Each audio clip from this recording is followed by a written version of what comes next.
2 ദിവസത്തെ സന്ദർശനത്തിനായി പ്രധാനമന്ത്രി നരേന്ദ്രമോദി മൗറീഷ്യസിലെത്തി.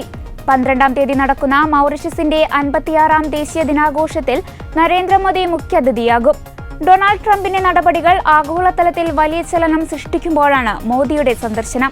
ഇരു രാജ്യങ്ങളും തമ്മിൽ നിർണായക വിഷയങ്ങളിൽ ചർച്ച നടക്കുമെന്നാണ് വിവരം. അതേസമയം മൗറീഷ്യസ് തലസ്ഥാനത്ത് ഊഷ്മളമായ സ്വീകരണമാണ് മോദിക്ക് ലഭിച്ചത്. 1968 ബ്രിട്ടനിൽ നിന്ന് സ്വാതന്ത്ര്യം നേടിയതിന്റെയും തുടർന്ന് 1992 റിപ്പബ്ലിക്കായി മാറിയതിന്റെയും സ്മരണ പുതുക്കുവാനാണ് മൗറീഷ്യസ് ദേശീയ ദിനം ആഘോഷിക്കുന്നത്.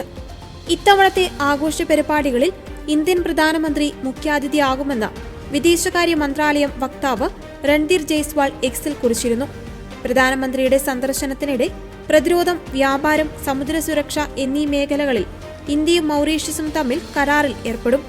ഈ സന്ദർശനം ഇന്ത്യ മൗറീഷ്യസ് ബന്ധത്തിന് പുതിയ അധ്യായം തുറക്കുമെന്ന ഉറപ്പുണ്ടെന്ന് യാത്ര പുറപ്പെടും മുമ്പ് പ്രധാനമന്ത്രി നരേന്ദ്രമോദി നൽകിയ പ്രസ്താവനയിൽ വ്യക്തമാക്കിയിട്ടുണ്ട്.